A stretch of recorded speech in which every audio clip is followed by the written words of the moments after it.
வணக்கம் தோழி, எல்லாரும் எப்படி இருக்கீங்க? இன்றைக்கி நம்ம என்ன வீடியோ பார்க்க போகிறோம்னா, ரொம்ப ட்ரீட்மெண்ட் எடுத்தோம், நிறைய மெடிசன்ஸ் எடுத்தோம், எனக்கு கருமுட்டை வளரவே மாட்டேங்குது அப்படின்னு சொல்லக்கூடிய தோழிகளுக்கு, இல்லை ட்ரீட்மெண்ட்டில் நாங்கள் ஸ்கேனில் பார்க்குறோம், ஃபாலிகுலர் ஸ்டடியில் எக் க்ரோத்து கரெக்டாக தான் இருக்குன்னு சொல்கிறாங்க, ஆனால் வந்து ப்ரெக்னென்சி பாசிட்டிவ் ஆக மாட்டேங்குது அப்படின்னு சொல்லக்கூடிய தோழிகளும், கருமுட்டை தான் பிரச்சனை, வேறு எந்த பிரச்சனையும் இல்லை, கருமுட்டை வளர்ந்துச்சுன்னா நிச்சயமாக எனக்கு கரு உண்டாகிடும் அப்படின்னு சொல்லக்கூடிய தோழிகளுக்கும் இந்த வீடியோவில் சொல்ல போகிற இந்த டிப்ஸை ஃபாலோ பண்ணிங்கனாலே போதும், நிச்சயமாக சீக்கிரமாகவே கரு உண்டாகிடும். இதில் ஃபஸ்ட்டு விதை வந்து வெந்தயம் தான். இந்த வெந்தய விதைகளை நம்ம எடுத்துக்கும் பொழுது கருமுட்டை வளர்கிறதுக்கு ரொம்பவே தடையாக இருக்கக்கூடிய பிசிஓடி ப்ராப்ளமும் ஹார்மோனல் இம்பேலன்சிங் ப்ராப்ளமும் சரியாகி ரொம்பவே சுலபமாக சிம்பிளாகவே நமக்கு கருமுட்டை வந்து வளர ஆரம்பிச்சிடும். அது மட்டும் இல்லாமல் வளரக்கூடிய கருமுட்டை குவாலிட்டியானதாக வந்து இருக்கும்.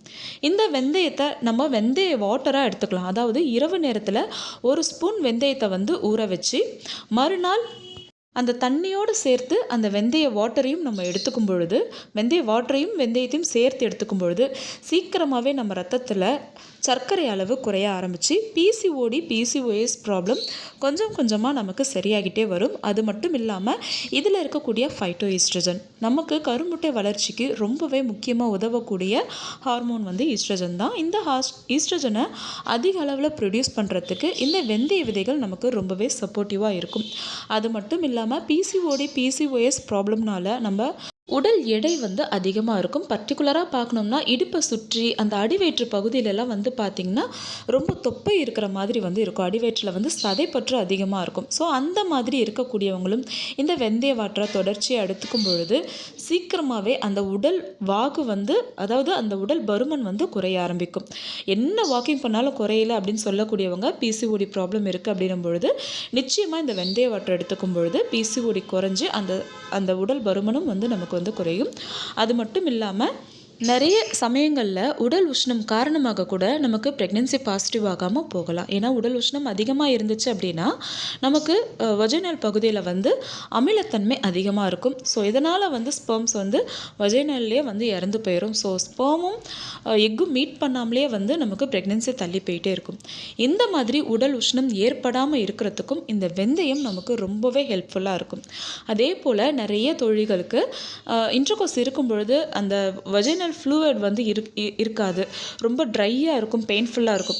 ஸோ இந்த வஜைனல் ஃப்ளூயிட் இல்லாத சமயத்தில் நம்ம இன்டர்கோர்ஸ் இருக்கிறோம்னா ஓவலேஷன் டைமில் ஸ்பெர்ம்ஸ் வந்து ஸ்விம் பண்ணி உள்ளே போக முடியாத நிலையினால் நமக்கு கர்ப்பம் உண்டாகாமல் போகிறதுக்கு வாய்ப்புகள் இருக்குது. இந்த வஜைனல் ஃப்ளூயிட் வந்து ரொம்ப ரொம்ப இம்பார்ட்டண்ட் குழந்தை தரிக்கிறதுக்கு. அதுக்கும் இந்த வெந்தய வாட்டர் நமக்கு ரொம்பவே சப்போர்ட்டிவாக இருக்கும். அடுத்த விதை வந்து எள்ளு அல்லது பூசணி விதை. இது ரெண்டையுமே வந்து ரெகுலராக எடுத்துக்கலாம். நிறைய தொழில்களுக்கு இருக்கக்கூடிய சந்தேகம், எள்ளு போய் எடுக்க சொல்கிறீங்களே, எள்ளு சாப்பிட்டா நமக்கு பீரியட்ஸ் ஆகிடாதா அப்படின்னு சொல்லிட்டு டவுட் இருக்கும். ஆக்சுவலி எள்ளில் வந்து ஈஸ்ட்ரஜன் அளவு அதிகமாக இருக்குது, இரும்பு சத்து அதிகமாக இருக்குது. பீரியட்ஸ் டைமில் இந்த எள்ளு எடுத்துக்கும் பொழுது நமக்கு இரத்த சோகை பிரச்சனை ஏற்படாமல் இருக்கும். யூட்ரஸ் வந்து நல்லாவே நமக்கு க்ளீன் ஆகும்.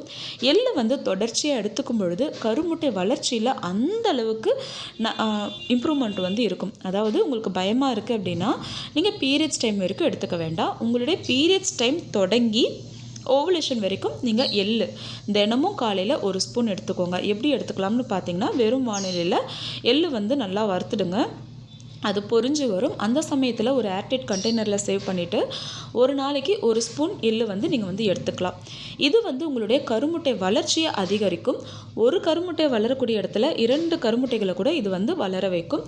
அதே போல் உருவாகக்கூடிய கருமுட்டை வந்து ஏனோ தானோன்னு இல்லாமல் ரொம்பவே வலிமை வாய்ந்ததாக இருக்கும். அதாவது ஒரு கருவை உருவாக்கக்கூடிய திறன் இருக்கிறதா வந்து இந்த கருமுட்டையை வந்து உருவாக்குறதுக்கு இந்த எள்ளு நமக்கு ரொம்பவே யூஸ்ஃபுல்லாக இருக்கும். அதே போல் இதில் இருக்கக்கூடிய அயன் வந்து பார்த்திங்கன்னா நிறைய பேருக்கு ரத்த சோகை இருக்கும் இல்லையா, இந்த ரத்த சோகை பிரச்சனைக்கும் ஒரு நல்ல தீர்வை வந்து கொடுக்கும். சிலருக்கு கருமுட்டை நல்லா தான் வளரும், ஆனால் வந்து எண்டோமெட்ரியல் லைனிங் வந்து ரொம்பவே மெல்லியதாக இருக்கும். ஸோ இந்த மாதிரி இருந்ததுனாலும் நமக்கு ப்ரெக்னென்சி பாசிட்டிவ் ஆகாது. ஏன்னா ஒரு கருமுட்டை வளர்ந்தால் மட்டும் பத்தாது, கருவை பிடித்து வளரக்கூடிய அந்த எண்டோமெட்ரியல் லைனிங்கும் நமக்கு நல்லா இருக்கணும்.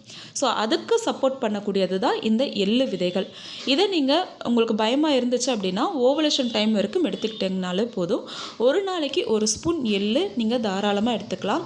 டைரெக்டாக எடுத்துக்க பிடிக்கல அப்படின்னா சாலட் மாதிரி சாலட்டில் நீங்கள் தூவியோ அல்லது இட்லி பொடி மாதிரி நீங்கள் இதை ரெடி பண்ணியோ நீங்கள் வந்து எடுத்துக்கலாம். ஏதாவது ஒரு வகையில் இந்த எள்ளு வந்து எடுத்துக்கோங்க. இந்த எள்ளு வந்து 2 நிறத்தில் இருக்கும், வெள்ளை கருப்பு. இந்த வெள்ளை கலரில் இருக்கக்கூடிய எள்ளை விட இந்த கருப்பு எள்ளில் தான் நமக்கு நியூட்ரிஷன்ஸும் மினரல்ஸும் அதிகமாக இருக்குது. அதனால் இந்த கருப்பு நிறத்தில் இருக்கக்கூடிய எள்ளு விதைகளையே நீங்கள் வந்து எடுத்துக்கலாம். நீங்கள் பீரியட்ஸ் டைம் வரைக்குமே தாராளமாக எடுத்துக்கலாம். இது உங்களுக்கு நல்ல அயன் வந்து ப்ரொடியூஸ் பண்ணும், ரத்த சோகை இல்லாமல் இருக்கும். இதனால் வந்து கரு பாதிக்குமா அப்படிங்கிற பயம் வேண்டாம். ஏன்னா ஒரு ஸ்பூன் தான் எடுக்கிறோம் ஒரு நாளைக்கு. இது வந்து எந்த வகையிலும் நமக்கு கருவை வந்து பாதிக்காது. அதே போல் பூசணி விதையும் எள்ளையும் சேர்ந்து எடுத்துக்கோங்க. இப்போது நம்ம எள்ளை எப்படி வெறும் வானிலையில் வறுத்து ஒரு ஸ்பூன் டெய்லி எடுக்கிறோமோ அதே போல் பூசணி விதையையும் வெறும் வானிலையில் வறுத்துட்டு ஒரு ஸ்பூன் பூசணி விதையை வந்து எடுத்துக்கலாம். இதுவும் உங்களுடைய கருமுட்டையை நல்ல குவாலிட்டியாக வளர வைக்கிறதுக்கு ரொம்பவே சப்போர்ட்டிவாக இருக்கக்கூடிய விதைகள் தான். இதில் ஒமேகா 3 ஃபேட்டி ஆசிட்ஸ் அதிகமாக இருக்குது. இதுதான் நம்மளுடைய கருமுட்டை வளர்ச்சிக்கு ரொம்ப ரொம்ப ஹெல்ப் பண்ணும். ஸோ இந்த 2 விதைகளுமே வந்து தினமும் வந்து எடுத்துக்கோங்க. அடுத்தது நம்ம பார்க்க போகிறது சாலியா விதை அல்லது ஆளி விதை. நீங்கள் ஆளி விதை எடுத்துக்க போகிறீங்க அப்படின்னா ஆளி விதைகளை நம்ம வறுக்கும்போது ஒரு மாதிரி ஜெல் டைப்பில் வந்து உருவாகும். அதனால் ரொம்ப வறுக்காமல் லேசாக வறுத்துட்டு நம்ம ஃபஸ்ட்டு சொன்ன மாதிரி, அதாவது எள்ளும் பூசணி விதையும் எப்படி எடுத்துக்க சொன்னோமோ அதே மாதிரி இந்த ஆளி விதைகளையும் வந்து எடுத்துக்கலாம். நிறைய பேர் வந்து இதை பொடி பண்ணி சாப்பாட்டில் வந்து பிசைஞ்சு வந்து எடுத்துப்பாங்க. ஸோ அந்த மாதிரியும் வந்து எடுத்துக்கலாம். ஆளி விதையில் வந்து 1-2 பெனிஃபிட் கிடையாது, எக்கச்சக்கமான பெனிஃபிட்ஸ் வந்து இருக்குது. இது எல்லாமே உங்களுடைய கருமுட்டையோட வளர்ச்சிக்கு மட்டும் இல்லாமல் வெயிட் லாஸ் பண்ணுறதுக்கு, ஹேர் லாஸை கம்மி பண்ணுறதுக்கு, ஹார்மோனல் இம்பேலன்சிங்கை சரி பண்ணுறதுக்கு, உடம்பை வந்து சுறுசுறுப்பாக வச்சுக்கிறதுக்கு தேவையான அத்தனை ஆன்டி ஆக்சிடென்ட்ஸும் இந்த ஆளி விதைகளில் நமக்கு கிடைச்சிரும். அதுலேயும் முக்கியமாக பெண்கள் நிச்சயமாக இந்த ஆளி விதைகளை எடுத்துக்கிறது ரொம்ப ரொம்ப நல்லது. சாலியா விதைகளை பொறுத்த வரைக்கும் ஆளி விதைகள் மாதிரி கிடையாது.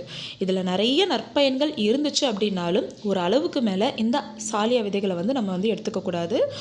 சாலியா விதைகளை வந்து இப்போ நம்ம சாப்ஜா சீட்ஸ் ஊற வச்சு எடுத்துப்போம் பார்த்திங்களா, அதே போல் இந்த சாலியா விதைகளையும் நம்ம ஊற வச்சு எடுத்துக்கலாம்.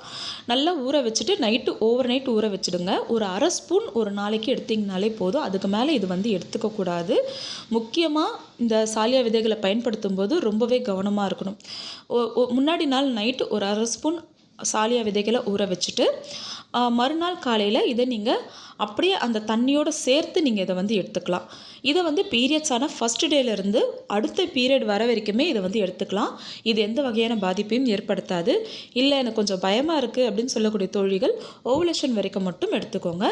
சாலியா விதைகளை தொடர்ச்சியாக எடுத்துக்கும் பொழுது வலிமையான கருமுட்டை உருவாகும், சீக்கிரமாகவே கரு தங்கிரும்.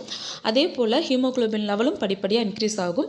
ரொம்ப நான்வெஜ்ஜெல்லாம் சாப்பிட முடியல ஆனால் ரத்தம் ரொம்ப கம்மியாக இருக்குன்னு சொல்லியிருக்காங்கன்னு சொல்லக்கூடிய தோழிகள் தாராளமாக சாலியா விதைகளை ட்ரை பண்ணலாம்.